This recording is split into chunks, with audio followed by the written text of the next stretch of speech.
ಪ್ರತಿ ಶುಕ್ರವಾರ ಅಂದರೆ ಒಂದು ಸಿನಿಮಾ ಗ್ಯಾರಂಟಿ ಹೋಗಲೇಬೇಕು. ಮಧ್ಯದಲ್ಲಿ ಯಾವ್ದಾದ್ರು ಸಿನಿಮಾ ಹೋಗಬೇಕು ಅಂದರೆ ಮನಸ್ಸು ಮಾಡ್ಕೊಂಡು ಹೋಗ್ಬಿಡೋದು. ಅವಾಗೆಲ್ಲ 4 ಜನ 5 ಜನ ಎಲ್ಲ ಹೋಗ್ತಿರಲಿಲ್ಲ.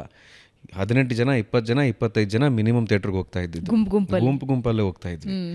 ಆವಾಗಲೇ ನಾವು ಓಂ ನೋಡಿದ್ದು, ನೋಡಿದ್ದು, ಶಾರುಖ್ ಖಾನ್ ಸಿನಿಮಾಗಳು, ಸಲ್ಮಾನ್ ಖಾನ್ ಸಿನಿಮಾಗಳು, ಉಪೇಂದ್ರ ಸರ್ ಸಿನಿಮಾ, ಶಿವಣ್ಣ ಮಾಮ ಇವ್ರದ್ದೆಲ್ಲ ಸಿನಿಮಾ ನೋಡಿ. ಓಂ ನೋಡಿದಾಗ ಏನು ಅನ್ನಿಸ್ತು ನಿಮಗೆ? ಯಾಕೆಂದರೆ ಅದು ಒಂದು ಹೊಸ ಅಲೆ ಸೃಷ್ಟಿ ಮಾಡಿದ ಸಿನಿಮಾ. ಅದು ಅಂದರೆ ಒಂದು ಹೊಸ ಎರಾನ ಕ್ರಿಯೇಟ್ ಮಾಡಿದ್ದ ಸಿನಿಮಾ.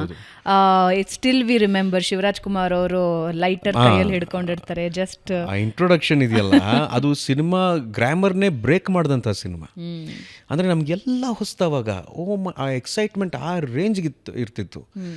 ಮೊನ್ನೆ ಲಾಕ್ಡೌನಲ್ಲಿ ಓಂ ಸಿನಿಮಾ ಮೊದಲನೇ ಸಲ ಟಿ ವಿಲಿ ಬಂದಿತ್ತು. ನಾನು ನನ್ನ ಮಗನ ಕೂರಿಸ್ಕೊಂಡು ನೋಡಿ ಇವಾಗ ಬರುತ್ತೆ ನೋಡಿ, ಶಾರ್ಟ್ ಬರುತ್ತೆ ನೋಡಿ, ಹಿಂಗೆ ನೋಡಿ, ಹಿಂಗೆ ಬರ್ತೀನಿ ನೋಡಿ, ನಾನು ನೋಡ್ತಾ ಇದ್ದೀನಿ.